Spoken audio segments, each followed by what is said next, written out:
오늘은 보이스피싱 수거책에 대한 이야기를 해보려고 합니다.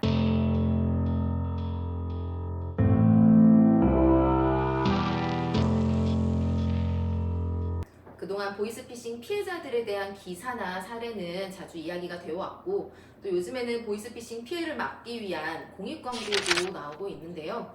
그럼에도 불구하고 보이스피싱 피해 사례는 계속 있고, 또 이후에 기회가 되면은 저희가 그 피해 사례에 대해서도 한번 다루도록 하겠지만, 오늘은 수거책에 대한 이야기를 먼저 해보려고 합니다. 요즘 수거책 사건 진짜 많지 않나요? 네, 네. 이 현금을 수거하는 역할을 담당하는 수거책들은 보이스피싱 범죄 시작부터 있어 왔는데요. 과거에는 방조범의 형태로 비교적 경한, 가벼운 처벌을 받는 것이었다면 요즘은 사실 보이스피싱 범죄를 예방하는 차원에서 처벌 수위가 굉장히 높아졌고, 단순한 현금 수거책들의 경우에도 이미 사전 구속영장에 의해서 구속되고 수사가 시작되는 경우가 대부분이어서 변호사를 많이 찾게 되는 것으로 보입니다. 사람들이 어떻게 하다가 보이스피싱의 수거책이 되는지를 좀 알고 있으면 좋을 것 같은데, 사례 중에 이야기해 주실 게 좀 있으세요? 네, 보통 이제 아르바이트를 구인하는 그런 구인 사이트에서 이력서를 이제 넣어두면은 연락이 오거나 본인이 뭐 고수익 알바인 것으로 생각을 하고 지원하는 경우, 또 인터넷 게시글을 통해서 아르바이트에 지원하는 줄 알고 연락을 취하는 경우 뭐 이런 것들이 있는데요. 사실 지금 사이트만 들어가봐도 그런 것들이 굉장히 많습니다. 진짜 많죠. 진짜 맞아요. 많습니다. 뭐 알바 땡땡 뭐 예, 이런 뭐 것들. 알바, 괴물 뭐 이런 것들.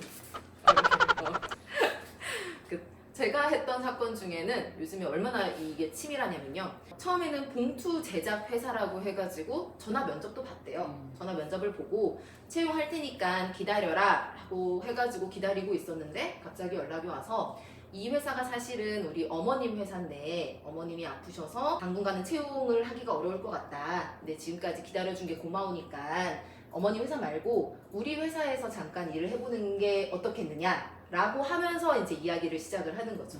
이제 이 사람은 그간에 지금 이야기가 되어 온 게 있으니까 이게 실존하는 회사라고 믿는 거예요. 믿고 이제 일을 시작을 하게 되는 거죠. 네, 이 현금 수거책들의 역할을 담당해줘야 될 사람이 보이스피싱 조직 입장에서도 필요하기 때문에 이들을 어떻게 하면 잘 모집할지, 또 이들이 이게 보이스피싱 범죄가 아니라고 생각하게 만들게끔 잘 설득할지에 대해서 계속 변화하고 있는 것 같은데요. 그렇죠. 또 돈을 가져오는 일이기 때문에 이 금융회사, 금융 관계된 회사라고 속이는 경우도 굉장히 많고, 이 과정에서 실제로 메이저 금융회사의 인장이 날인된 뭐 영수증이라든지 이런 걸 발급해서 현금 수거책들에게 지급을 하고, 이걸 사용하게 되면 사실 사기죄뿐만 아니라 이 위조된 사문서를 행사하는 행위에 대해서도 별도로 처벌받게 되는 상황까지 발생을 합니다. 요즘에는 변호사 사무실이라고 하는 경우도 있다고 하더라고요. 변호사 네. 어떻게 하는 거예요? 변호사 사무실이라고 하면서? 사무실이라고 하면서 의뢰인 착수금이니까 착수금 받아오면 된다 뭐 이런 식으로 얘기를 한다고 하더라고요. 그러니까 변호사 사무실이라고 하니까 아마 더 이게 위법한 거라고 생각을 아무래도 못했나 네, 보죠. 그럴 것 같아요.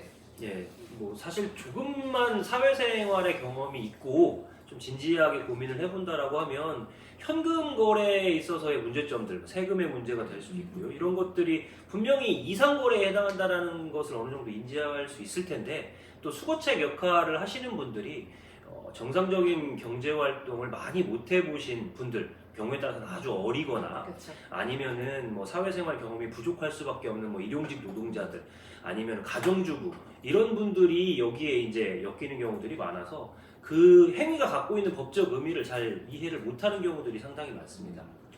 그러니까 제가 최근에 만났던 수거책들도 20대가 제일 많은 것 같고요.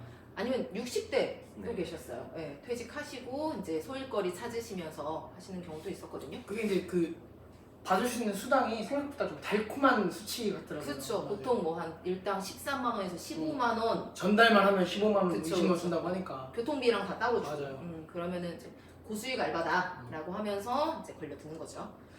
그럼 이제 이런 수거책들의 경우 형량이 어느 정도나 나오고 있나요? 피해 규모에 따라서, 그리고 합의를 했는지 여부에 따라서 좀 달라지는데요.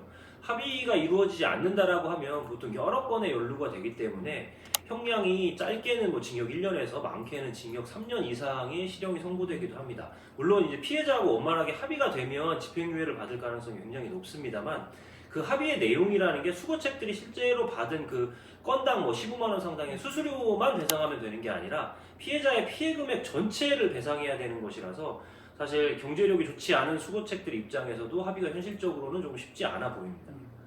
대부분 합의가 잘 안 되잖아요. 네. 합의하더라도 일부만 합의가 되는 경우가 많고요. 합의를 하더라도 실형이 나오는 경우도 많이 봤습니다. 그렇죠. 전부 합의를 했는데. 네. 음...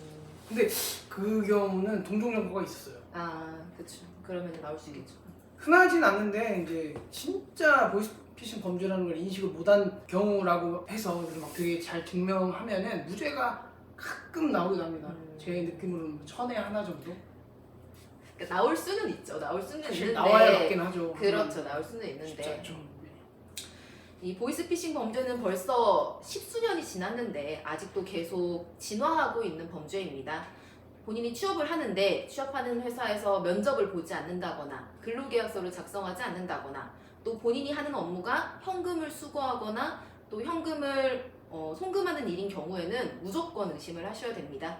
그래서 의도치 않게 보이스피싱에 가담하는 일이 없었으면 좋겠습니다. 이 수배책 분들도 분명히 하시다 보면은 이상한데라고 인식을 하고 계시더라고요. 근데 이상하다 싶으시면 하지 마세요. 그러니까 대부분 편법적인 일이라고는 생각을 해요. 그렇죠. 근데 이게 내가 불법이 돼서 이걸로 내가 형사처벌을 받을 거라고까지는 생각을 못 하는 거죠. 왜냐면 네. 내가 받고 있는 땅이 매우 적으니까. 그렇죠. 그게 탈세, 불법 추심 이런 느낌 전부 다 하시면 안 됩니다. 맞습니다.